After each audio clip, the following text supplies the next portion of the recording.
Hello and welcome to Looking Backward, Looking Forward. My name is Kevin Snyder. My guest today is an insanely talented artist who's worked on countless television and motion picture projects such as The Walking Dead, The Mist, X-Men Origins, Wolverine.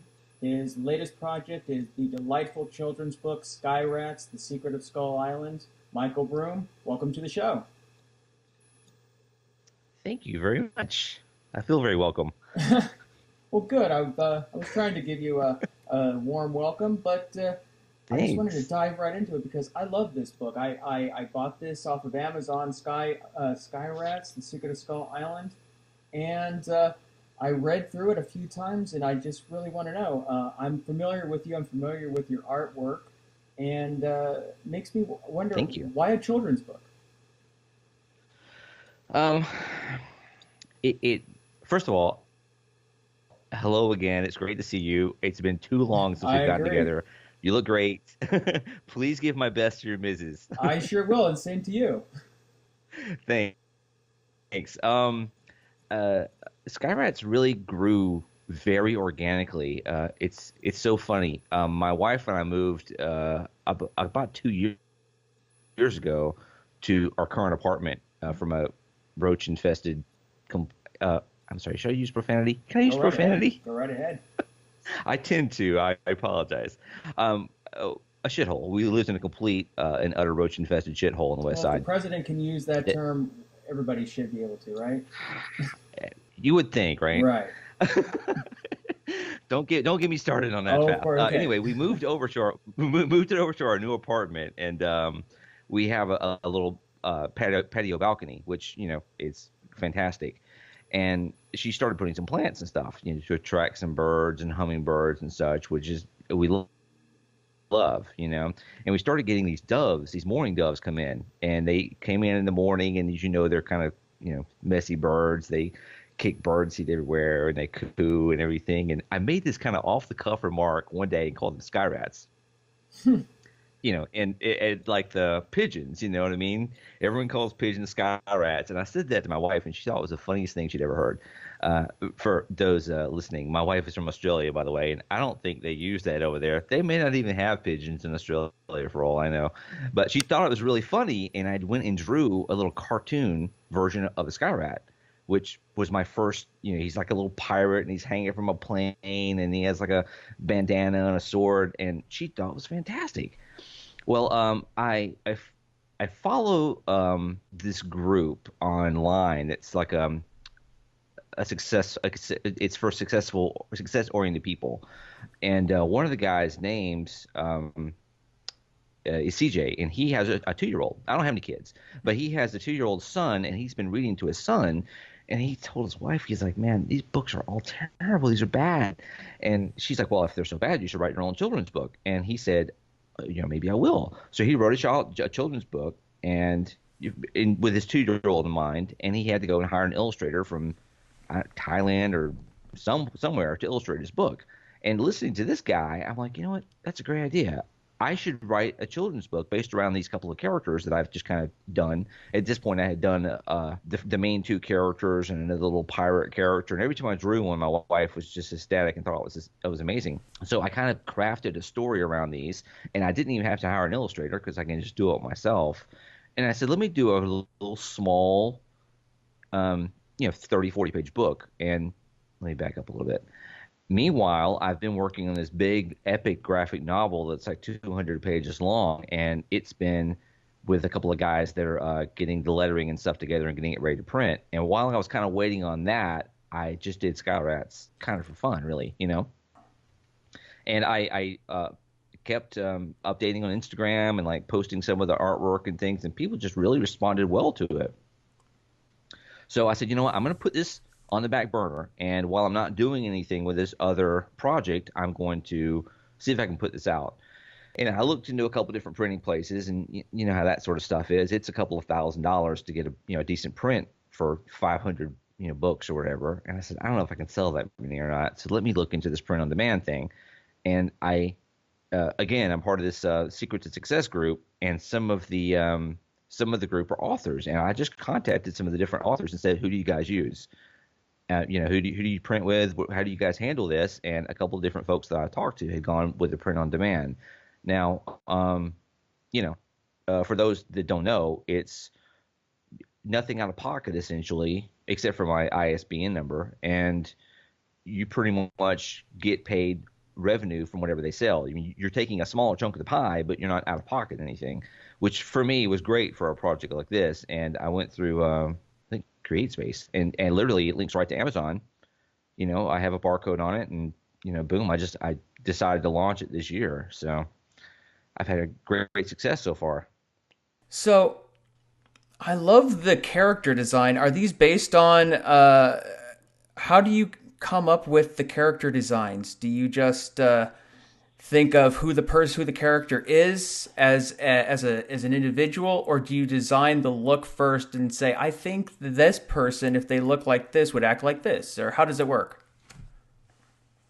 Well, I kind of was again, I just sort of it really evolved organically. I was thinking of, kind of adventurers and stuff like Indiana Jones, and I watched a lot of old like some of the old black and white serials and stuff, the old adventure serials from the 40s, the Old Republic serials, and I really got kind of a lot of inspiration from that stuff. So one of the characters is based on like old World War One, biplane pilots and stuff like the Red Baron, and there's an old TV show called Tales from the Gold Monkey. That's before my time, but I have You ever heard seen it that? referenced. No, I've heard it referenced. Like I think on the Indiana Jones bonus features, they've mentioned that. Like Yeah.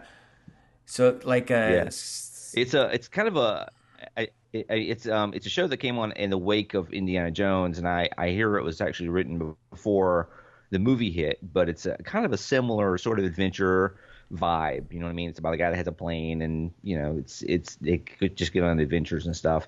This very sort of a Republic serial, mentality where it's a small group and they go look for treasure and stuff like that. So I was kind of combining in this world a lot of things like pirates and adventure pilots and treasure hunters and that sort of stuff that don't really go together in the real world. But when you're building like a child's fantasy thing, you can kind of do whatever you want.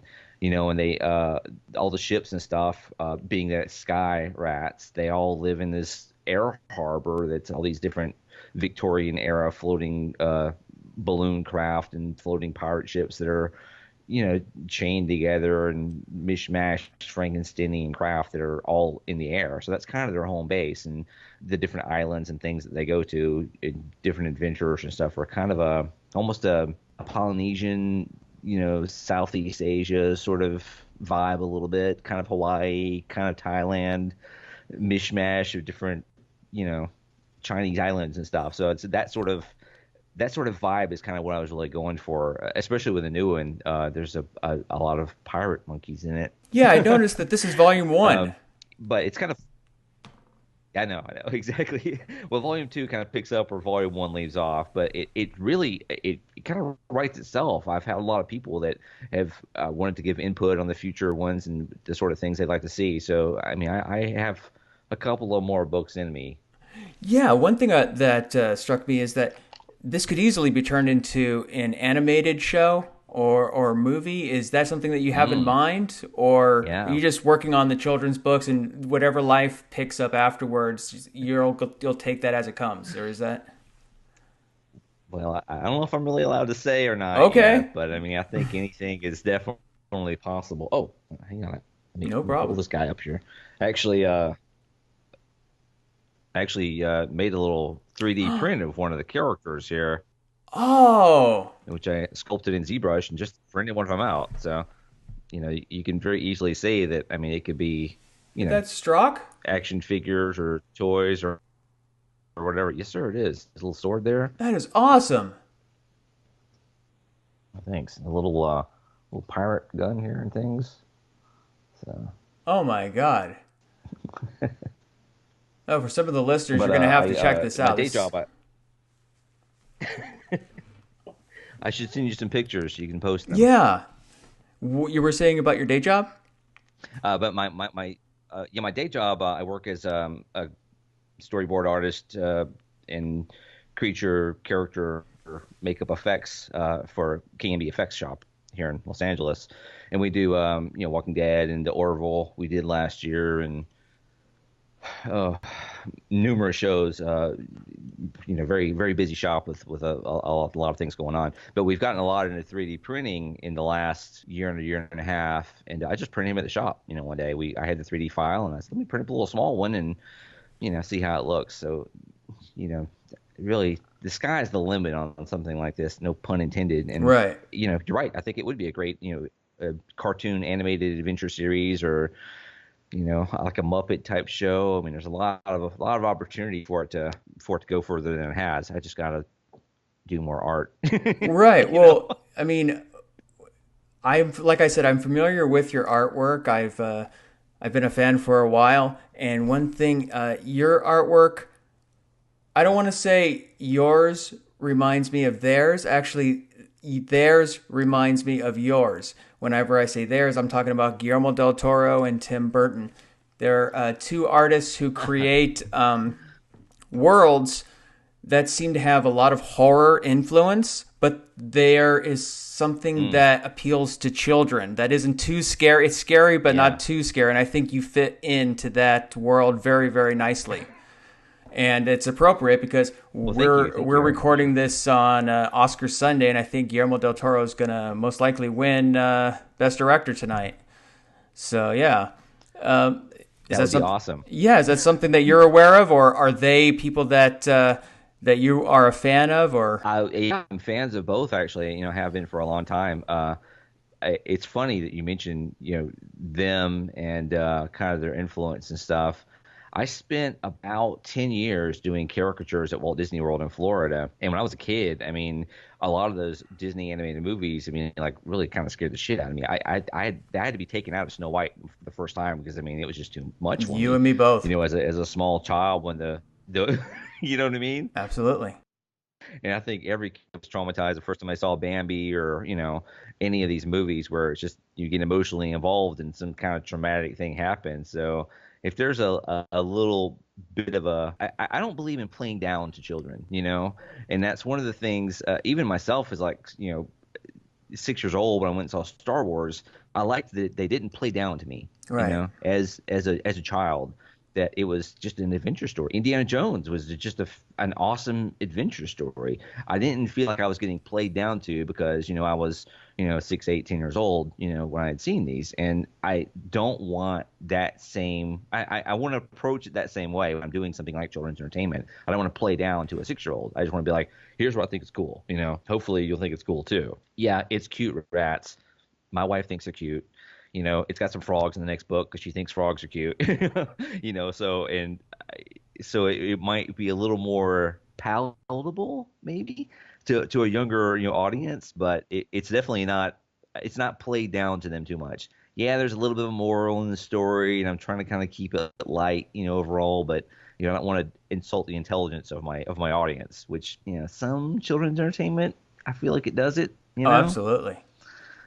One thing I wanted to ask you, speaking of children's entertainment, is there any children's book or author or maker of children's entertainment that you looked to for guidance or inspiration or anything while you were making this? God, and I'd have to think about that for a minute. Because like I say, I don't have any kids. I don't really look at that sort of stuff. I think I picked up one book at the bookstore here about 3 or 4 months ago when I was there and just flipped through it briefly. But no, I can't really say that I was really influenced by anyone like that because I'm just not in that world. I draw zombies and aliens all day and monsters from other worlds. So I mean, and a lot of people were like, why did you go with a kid's book? And I was like, it just kind of organically evolved into something that just came to be. If that makes any sense. No, totally. It was fun. It was a lot. I mean, the hard part's the illustrations. That's what takes the most time. The writing is, difficult to a certain level, but it's quick. The illustration and the painting and all that stuff takes a lot more time, and it was just fun to evolve it. It was organically grown. Just something that was inspiring to me, and even my cousin, I talked to him and he's like, you should do this and it'd be fun if they did this, and here should be their next adventure, and it's just one of those things that if you like Indiana Jones and some of those adventure stories, it just kind of takes off. I mean, who doesn't like pirates and adventurers and things, you know? Of course. Now, how long have you? First of all, how long did this take, if you don't mind me asking, from conception to completion? It's like, can you give me a ballpark figure on that, You or? know, it took a few months, and again, the hardest, the most time consuming thing was the artwork itself. Just because I wanted to look pretty good. It looks great. I could have spent forever noodling paintings, but for me as an artist, that's kind of one of the things that I'm really known for is art. If the art looks slack, then I look slack. So first and foremost, I had to try and make sure that that came together. It didn't take that long. It's only like 40 illustrations, I think. 40 pages, right? So it wasn't too long. Yeah. Versus my other book that's over 200 pages and took me 2.5 years to do it. So, Yeah. do you have the story like written out beforehand, or do you finish a drawing and then say this is where I want to go next? I kind of think, uh, being in the film background, I kind of think visually. So a lot of the stuff, I'll kind of almost storyboard out the pages, and I literally, well, here I have one for book two, which is very rough, and I'll show you to give you. Can you see how Oh this yeah. looks? Oh, that's great. Just very, very loose, rough, storyboards where I just kind of said, okay, I know this and this have to happen on these 2 pages. So, if you see in the book, there's a couple of spread pages where it's a big 2 page, open spread. So I kind of am thinking in terms of a beginning, a middle, and end. These things have to happen. This would look cool. They need some kind of they need a conflict. They need some kind of a creature or scary thing to come after them. That's where the snake came from. It'd be cool to have like some kind of cool treasure island or something. So I did the Skull Island, and I wanted to show a little bit of the air harbor and stuff. So I kind of just storyboarded out a little bit how it needed to go. And for me, not coming from an artistic background instead of a writing background, that's just kind of how I write. I write things out visually, and then I know what has to happen. They get chased through the woods by the whatever, and I just go and write through as I go. So it's a very organic way of writing. It's not how anybody else works, I'm sure, but for me, it's kind of just it built itself. I mean, like I say, as soon as my first drawing is literally was my jumping off point because he was hanging from a biplane, and I knew he had to have a plane in there, and I knew it would be cool if he had like a little partner. So his partner became the pilot. I drew the pilot, and that whole thing of his uh, background with planes and stuff, and this whole air harbor kind of came about. And I said, well, I need a little female character, so let me introduce a little girl in a pink scarf. And I looked at a lot of old 1910, 1920s female adventurers and stuff, and old movies of that era.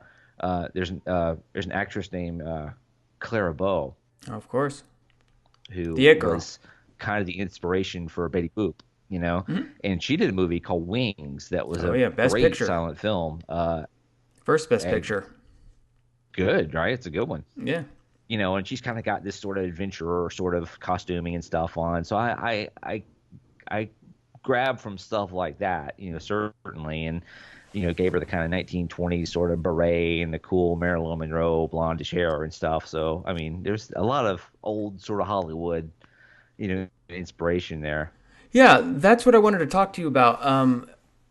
How long have you been drawing? Like 30 years? My whole life. Oh wow. My So whole well, I'm only 31, so sure. No, I'm kidding. yeah, I'm way older, but yeah, my whole life. the what made you start to get into drawing? Why did you choose drawing rather than say filmmaking? I would love to get more into filmmaking and stuff. I just don't have that kind of resources. You know what I mean? It takes a lot of equipment and crew, and it's just it's it's a lot easier just to do it myself at this Right. stage. And if somebody ever came to me and said we want to make a movie out of it, I would be happy to be involved and try and help that process along. But I don't have that those sorts of resources, and I never did. As a kid, I could always pick up a pencil and draw. And now even now, it's like my other book that I was working on. It was envisioned as a film, but I don't have any hookups. I can't just walk onto a lot and pitch it. I don't know anybody. I don't know any directors other than the few that I kind of met.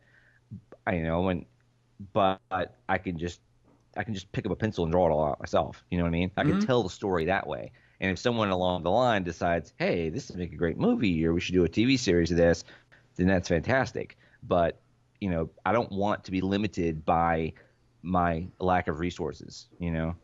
I can always pick up a couple of markers and a paintbrush and just do it myself. I did a lot of the book digitally, although I tried to keep some of the watercolor, feeling to it and hand drawn stuff as much as I could.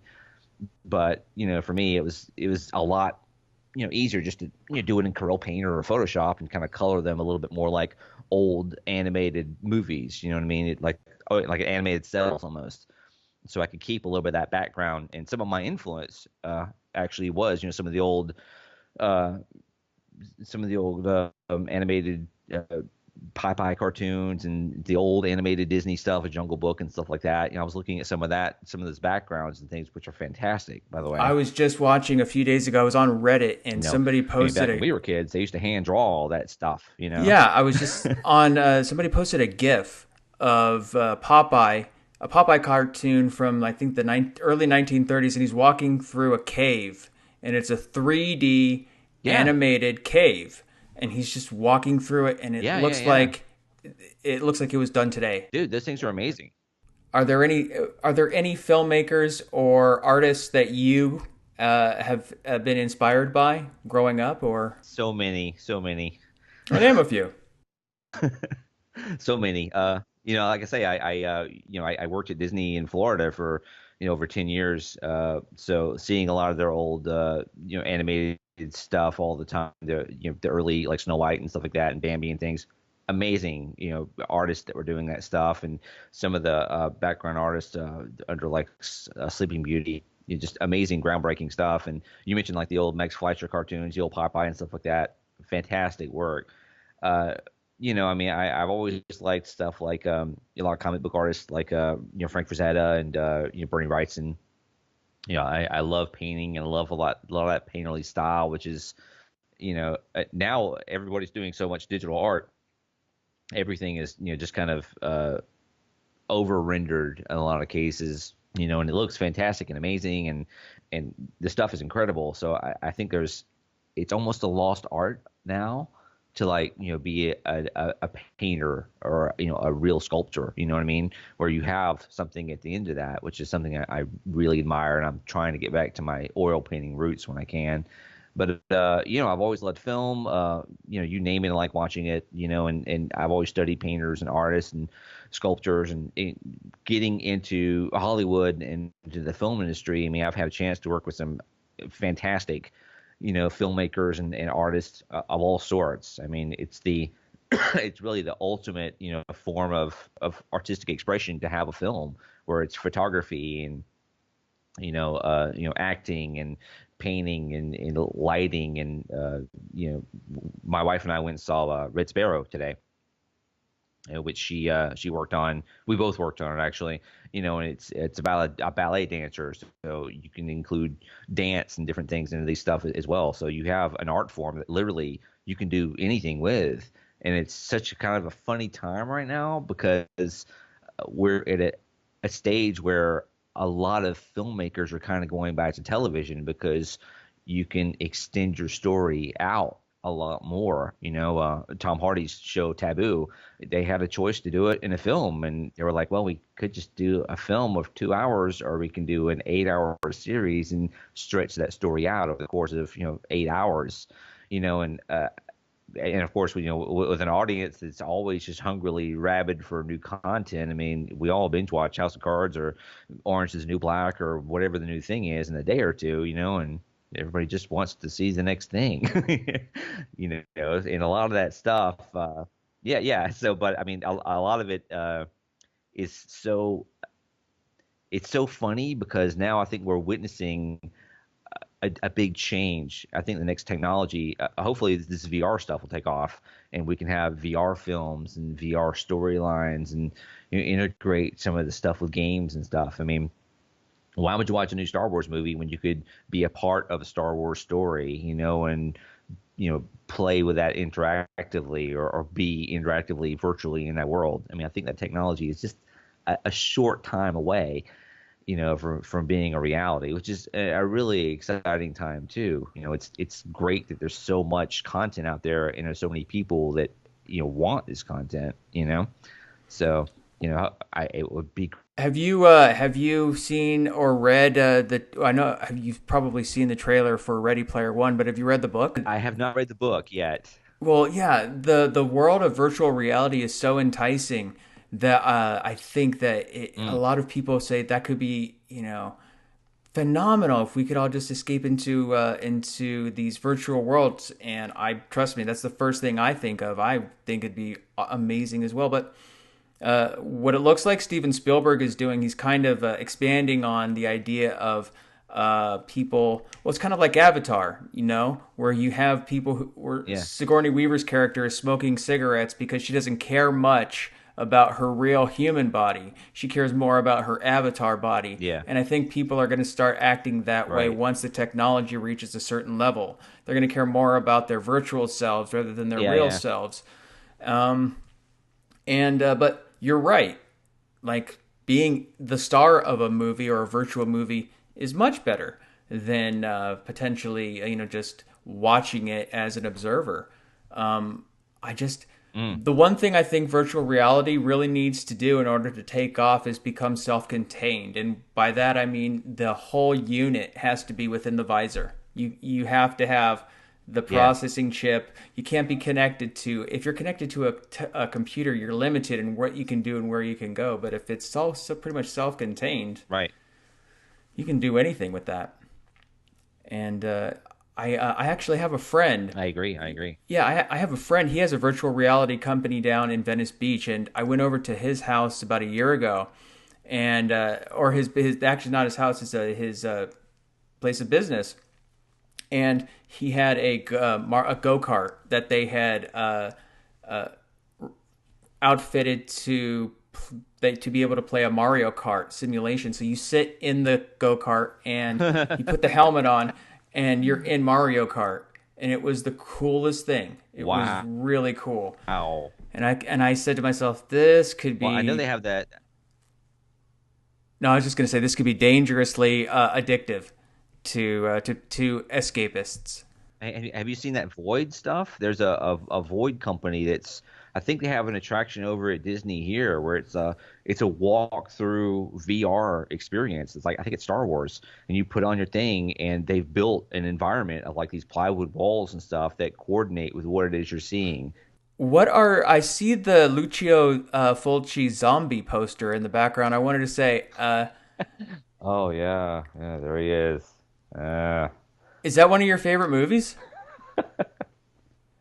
Because that is a It that is. I did a graphic novel on Lucio Fulci's Zombie back in the late '90s, which is kind of regaining a new life now. They've kind of re-edited it and added color into it under. They've self-published it under Avon Press. So now that they're kind of developing that a little bit, it's interesting that it's something I did back in the '90s is kind of regaining new life too.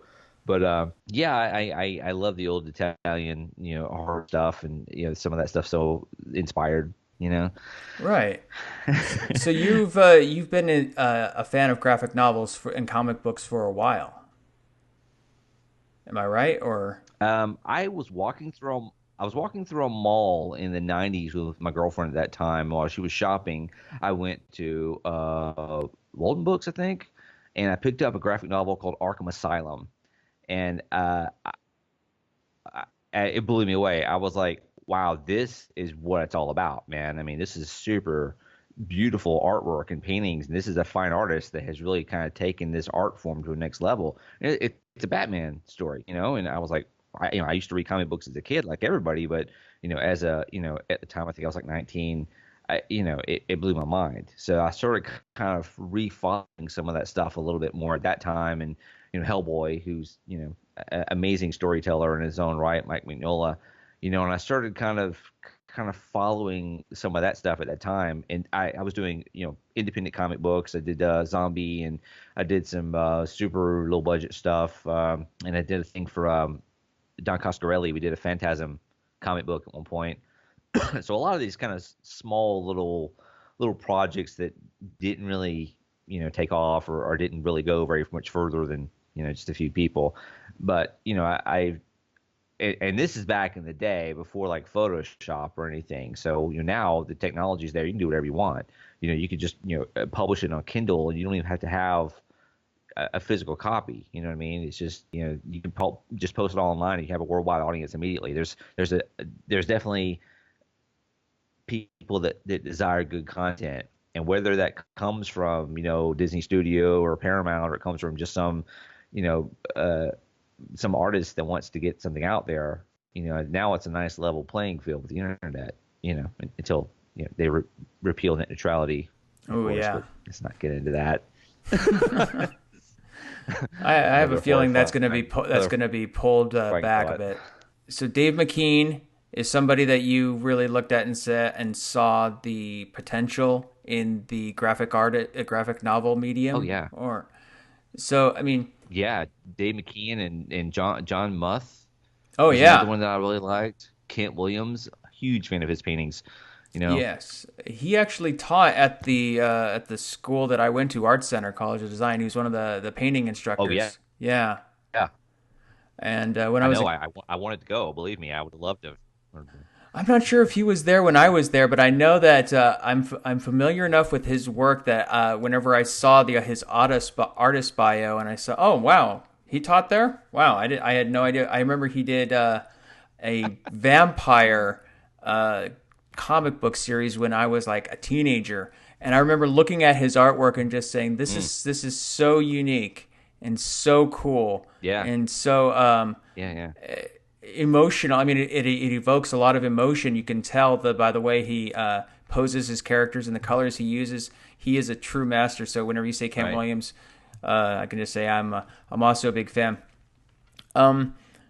Where do you think the entertainment industry is going now? Are they coming to the home more, or are they going to pretty much stay segmented and release more movies in the theater, the bigger movies in the theater, and the more character-driven dramas on television? How do you think that's working, according to what you've heard or experienced? I think people a lot more smarter than me are trying to figure that out right now. I mean, I think in the next 10 years we're really going to see a big change. I mean, we went and saw a movie today that was a great movie, and there was probably maybe 10 people in theater, So yeah, I think that whole, I think there's, like I say, I think there's definitely it's definitely a change of the tide. And you mentioned Disney World earlier. People are still lining up. Let's go to Disney World because it's an experience. They'll spend $100 for the day to go have a real live experience, to sit and go through Pirates of the Caribbean, even though they may have been through it 100 times. Or to take their kids through it, or Haunted Mansion or whatever. People still want a little bit of that feeling they have when they were a kid, and they'll pay for it.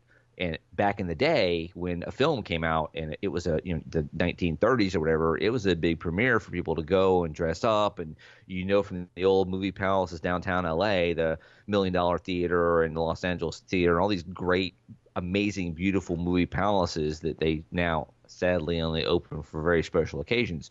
It was a thing, and I think you kind of have to get it back to a point where it's an experience for people to go see it, and now, people, they want to go see whatever they want to see, whatever the new thing is, and they don't care if it's on Netflix or not.